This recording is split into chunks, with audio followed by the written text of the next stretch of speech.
Greetings! I am Herbert Erpaderp, and it's time for the 102nd Ask a Herbert Erpaderp.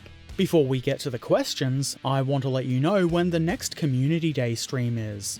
The last one was a lot of fun, and I got a lot of positive feedback, and I'm hoping the next one is just as much fun, or even more so. It will be on Sunday morning, October 20, around 9 AM local time, which is GMT plus 10. I may actually start a bit earlier than that, but I'm not willing to commit to an earlier time because waking up is hard. Keep an eye on Discord and Twitter and such for more information. There will be Jackbox games and maybe some other games. Also a giveaway, though what I'm giving away is yet to be determined. I'm going to try and get something at least as cool as the Tamiya Dingo from last time. It is probably obvious, but the more bits, donations and subs I get while streaming in the meantime, the better prizes I can afford. Anyway, I hope to see you at all of my streams, but especially the Community Day ones. I'm looking forward to it. Okay, let's get to the questions. First up, a voice question from Major General Bunk. Glorious leader, I have sent many dissidents to Gulag. May I have promotion? Promotion is outrage to ask. I like it. You will now be head of Gulag. Also, a quick reminder, if you're a patron, you are more than welcome to submit your own voice questions. On to the text-based questions. Monol said, I don't know if this was asked before, so I'm sorry if it was, but can you show your rig for streaming and recording model builds? I've been trying to think up ways to do so myself, but I always hit a snag in some way. I'd appreciate it. It has been asked before, and I'm pretty sure I did show some of my stuff in an Ask a Herbert Erpaderp a couple of months ago, but I'm sure I've made a few changes since then. I'm not going to do it in this video, but I think I might make a standalone video showing my current setup. I would like to clean my desk up a bit before doing that, but I haven't really had the time to do it. I've also hit a lot of snags in my efforts too. I'm pretty happy with how I have things at the moment, but I feel like it's always going to be evolving. I'll do a video soonish. Jack647 said, have you seen the wargame Blood and Plunder? It looks awesome. You should check out the models, if you want. Until now I hadn't heard of it. Some of the models do look pretty cool. I looked at the ships and they're pretty expensive. That galleon sure does look cool though. I have no idea about the gameplay or anything like that, but they do seem to have a lot of nice models, and I wouldn't be opposed to checking them out. The price is a little bit high though. Smoze said, have you watched Wallace and Gromit? I sure have. The one with the penguin posing as a chicken with a rubber glove on its head is one of my favourite things. It's pretty great. A series of letters I'm not even going to try pronouncing said, do you think it's better to use a spray can or an airbrush? Definitely an airbrush. I mean, using rattle cans is perfectly fine, and I prime big things like my Plastcraft 28mm scale buildings with cans, and they're also fine if you just want to paint something one colour overall. An airbrush though, in my opinion, offers much better control and less wastage. We were talking about this on stream, in particular trying to do a soft edge camo scheme with a spray can. You can do that just fine on a big object, but it's going to be a lot more work trying to get that kind of effect when using a rattle can, where you could just spray a soft edge camo with no masking with an airbrush. Also, with an airbrush, you can use a variety of colours without having to go and buy a new can for each. And an airbrush is unlikely to run out of pressure at the most inopportune moments, like a rattle can. Obviously not everybody has or can afford an airbrush, and I do encourage people to work with what they have and can access. All of that said, if you're going to be painting a lot of models, doing so with spray cans is going to start adding up fairly quickly. An airbrush will be a cheaper option over time. In the end though, they both have their uses, and excluding the use of one or the other completely is a bit silly. It's perfectly fine to use both where appropriate. Sneaky Zaku said, what's your thoughts on Nerf guns and their derpy ways? I like Nerf guns, they're fun, and I've got one that I've been meaning to repaint for a while. It's probably going to take me a long time before I actually do anything with it though. Spacefan247 said, do you remember 2 weeks ago at night? Only works 2 weeks from the day I posted it. The 9th of September? I don't remember. This is probably some sort of quote or reference that I don't get. Trekan Belovich said, "Do you like sleeping?" I do. I do often have trouble getting to sleep and then waking up, and both of those kind of suck, but I do like a good sleep. Graph Pudding said, "In case you paint the T-35, would that paint scheme be a good idea?" And there's this awesome picture. I don't know. I think it would require a lot more modelling work to do the paint scheme any justice. Or the picture rather than the paint scheme. The paint scheme seems pretty simple. I really like this picture, it just doesn't seem like it would translate very well onto a plain old T-35. You would lose a lot of what makes it cool, if that makes sense. Bricks for Days said, "Plan on making any more Dapple Locomotives in the near future?" I think we talked about this on stream. I don't have any plans to do a Dapple Locomotive in the near future, and I haven't seen them in the local hobby stores lately, and that's where I would most likely pick one up. It's not a high priority, though I would like to put one together someday. Garrus909 said, "Are you completely self-taught for doing models, or have you done some sort of training?" I'm completely self-taught, though I suppose that term isn't entirely accurate because I have learned a lot from YouTube and videos like that. It's not like I'm making up what I do by myself. But I guess that really still counts as self-taught. I've never done any model making classes or anything like that, and I'm not even really aware of where those classes are. I guess at shows and conventions and things like that maybe. I'm not sure classroom-style learning would help me very much. Stuglife said, "Have you ever become offline on this Discord server?" I'm sure I've been offline plenty. I don't deliberately log out though, and since the internet is always on, and my PC is almost always on, I don't really see much point in being offline in Discord. I mean, even if my PC is off, I still have Discord on both my phone and laptop, so it's pretty much always logged in. I can have Discord open and logged in without it distracting me too much, so there's not really much of a reason to go offline.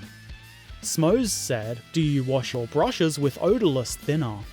I don't, mostly because I don't actually have any odorless thinner. I wash my brushes with water or white spirit where appropriate. Skeletor said, "What is the last name of Obama?" Obama is the last name, assuming you're referring to former US President Barack Obama. I'm assuming this is a trick question or some kind of meme that I'm not getting. Kyrator, I'm not sure if I'm saying that correctly, said, "What online stores do you use?" Mostly the Combat Company and War and Peace games, but also Irresistible Force and the online stores for both Warlord and Battlefront. I do wish Rubicon had a store of their own for my region, that would be nice. Kyrator also asked, "What are some good physical stores in Brisbane and the Gold Coast?" I don't know about the Gold Coast, I don't go there very often at all, so if anybody knows of a good hobby shop down that way, I would be interested. I will probably be going that way in a month or so. I have answered about the ones in Brisbane before, but it doesn't hurt to mention them again. I go to Hobby 1, Hobby Rama, and Last Stand Models, Miniatures and Games. There's also the Model Shop, spelled SHOPPE, in the CBD. I rarely go there though, and it is kind of small. Rent must cost them a fortune, but it is a pretty good little shop. I'm always interested to hear of any other good hobby shops in the area that I might not know about, so if anybody knows of more Brisbane hobby shops, let me know. Digital Rocket said, "Are there any manufacturers, models or materials that you tend to avoid when looking for models to build?" There are. I tend to avoid Airfix kits because I can't tell when the kits are super old. People are always like, "Do your research, Herbert," but that's not how impulse buying works. I also won't buy anything from Die Waffenkammer, however you say that, because I never received the KV2 that I ordered. I did contact them, but it was a waste of time. I also do my best to avoid resin models because I don't especially like working with resin, though I will buy resin if there's no other alternative, or if it looks really good. Major General Bunk said, "Can you give any helpful financial advice?" I'm not sure that I really can.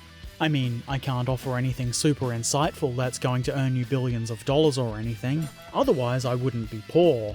I guess it's probably pretty common advice to be aware of how much you're spending on things, both in spending your money and your time, because most people's time has a value too. In this context though, I mean keep track of all the small things you pay for, because they definitely add up. Are you getting full use out of them? Do you even need them? Think about it and cut out things that you don't really need or don't bring you happiness. I think that should just be common sense, really. I guess when you're going shopping, try and get the discounted items, but think about what you're buying. I guess that's kind of vague. I mean, your favourite can of beans at half price? Hell yeah, buy two. But sometimes it's best to buy things that are a bit more expensive initially, but don't cost you more down the line. A hobby example would be an airbrush. You can buy one, or you can keep buying rattle cans over and over. A rattle can is cheaper than an airbrush until you've bought hundreds of them, if that makes sense. In the same vein, try and get reusable items instead of single-use ones where possible. All of that said, I wouldn't be considered the best with money, not by a long shot. But you can't take it with you when you die, and you could die at any moment, so you might as well use it to make yourself and the people you care about happy. Obviously, you do have to take care of your basic needs first.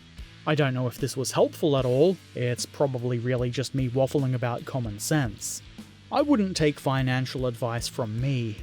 In the YouTube comments of the previous Ask a Herbert Erpaderp video, Ela Main OFC, or Eliots Creek, said, "Hi Herbert, how are you doing?"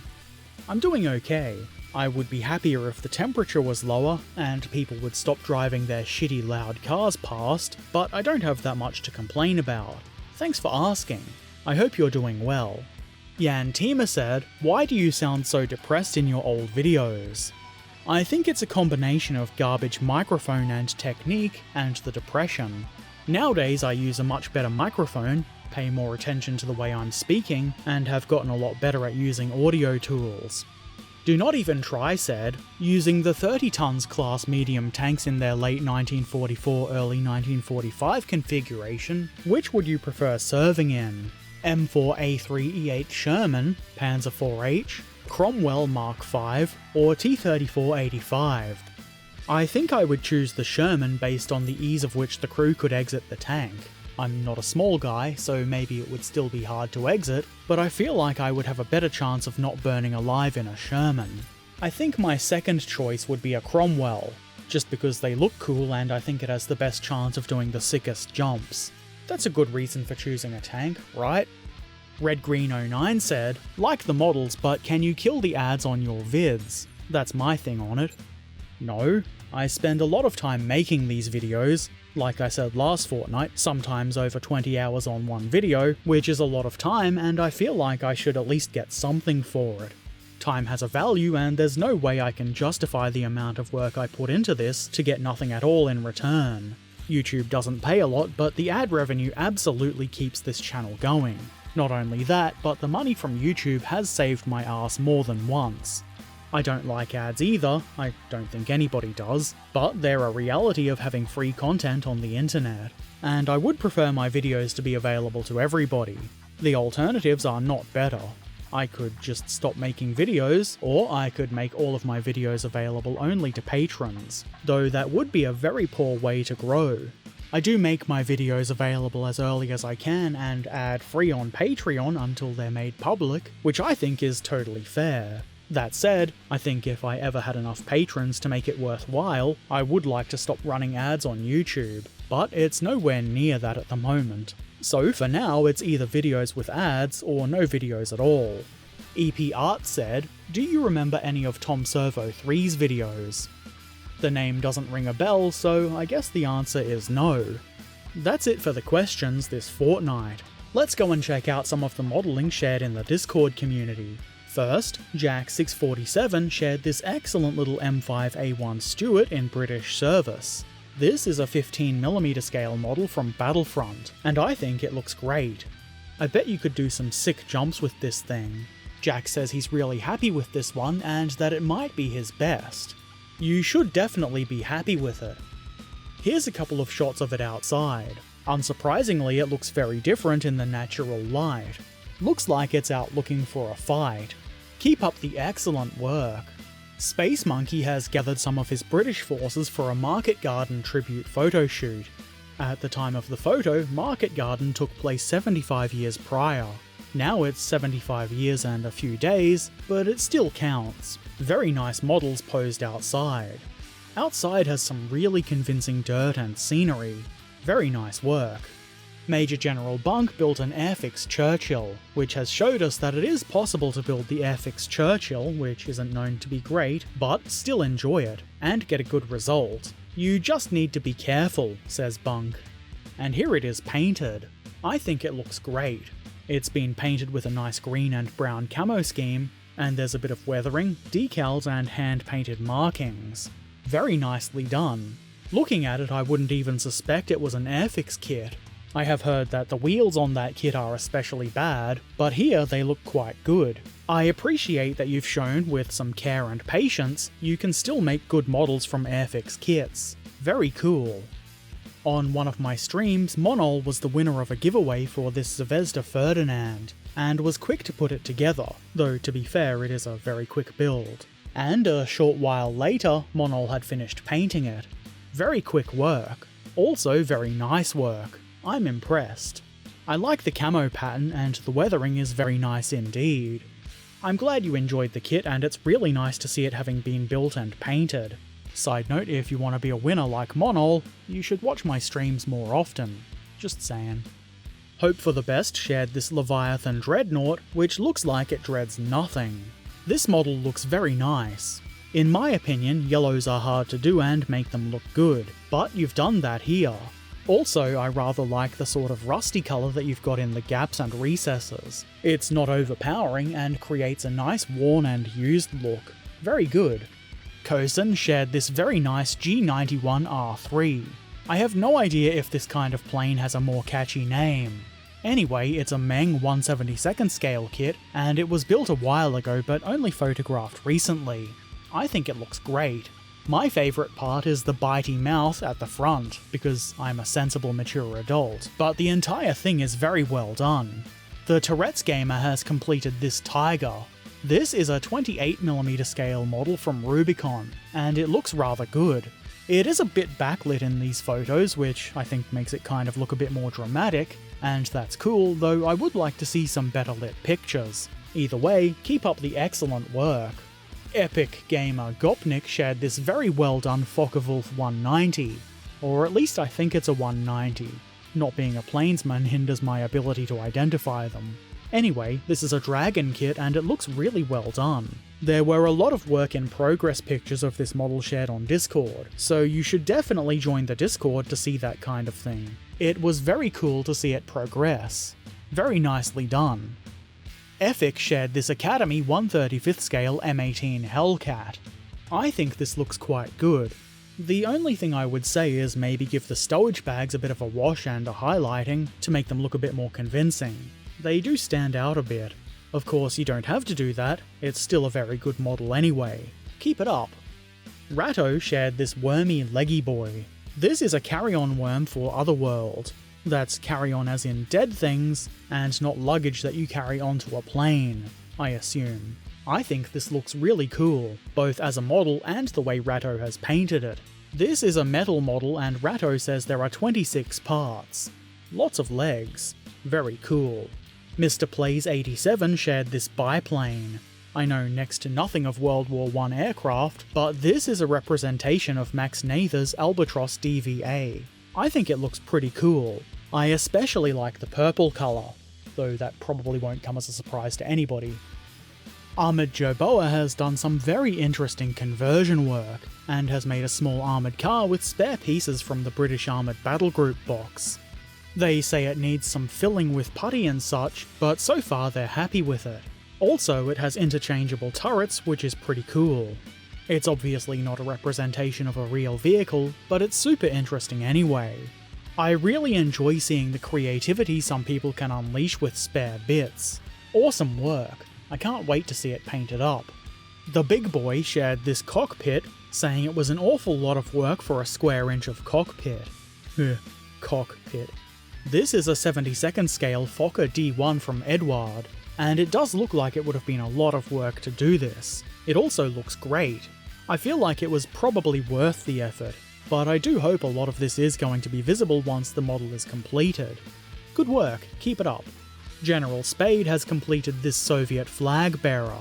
This is a kit bash in 28mm scale using Warlord Games and Wargames factory parts.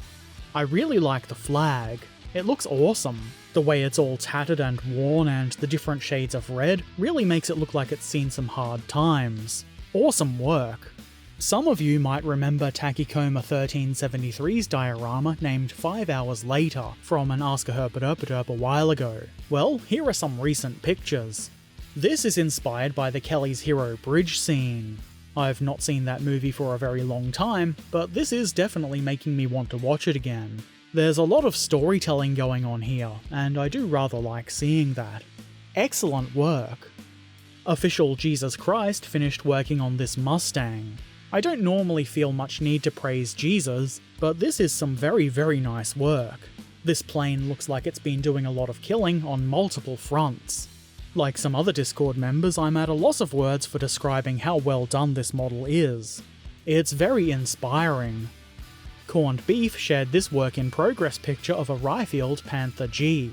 I'm really impressed by those torsion bars. They look great. Also, I do hope this stuff is going to be visible once the hull is completed. Even if it's not, it's very cool. And I'm definitely looking forward to seeing more progress on this model. Trekant Belovich shared this little Panzer III. It's a Battlefront 15mm scale plastic kit, and it's been painted up to represent part of the 15th Panzer Division. Trekant says they didn't need the tank for their force, just wanted to paint a Panzer III for fun, which I think is cool. Doing things for fun is, well, fun. This is great work, and surely by now nobody is surprised that Trekant does excellent work. But all the same, keep it up. And that's it for the modelling pictures this fortnight. As always, I haven't included everything shared in the community, so if you do want to see everything, head on over to the Discord server. It's free and easy to join. The link is in the description. Now it's time for arts and crafts. To save a bit of breath, the last thing I said also goes for the art. Just replace the word modelling with arts and crafts. Mr. Plays 87 drew this AB41 Italian armoured car. I think it's cool. It is a little bit rough, but that's not a bad thing, and you can clearly tell what it is. And to be fair, it's way better than what I could draw freehand. Proper Gandalf doodled this IS-7 just for fun. I think this is rather good, especially since you say that you were just doodling. Excellent work. Corned Beef drew this M4A3E8. This is an impressive drawing. It's very neat and nicely shaded. Corned Beef also drew this very sensible and friendly looking Kirby. Very cool. SpaceFan247 made this F-84 on a glass pane. This is really cool. It is obviously a little bit abstract, but I think that makes it look even more interesting and cool. This is the picture that SpaceFan used as the inspiration. Eliots Creek drew this after being inspired by a drawing of Sabaton's song Great War. This guy looks like he's contemplating his bayonet. Very good. And then Major General Bunk was inspired to do his own adaptation, which is also very good. The inclusion of the Sabaton S and the words Great War make the subject very clear. Major General Bunk also drew this parade to commemorate Ask a Herbert Erpaderp 100. Though because it was already super long, I didn't include any art in that episode. I really like this. It features myself in a very sensible KV2, Tuppy in duck form in an AMX-40, Duncanuva in a KV BT Semple, and Bunk in a T-34-85. Very good work. Skeletor has done this Sabaton logo. Everybody likes Sabaton. Everybody. And that's it for the arts and crafts. And also, it's the end of Ask a Herbert Erpaderp for this fortnight. Thank you to everybody who sent questions and posted their models and artwork on Discord.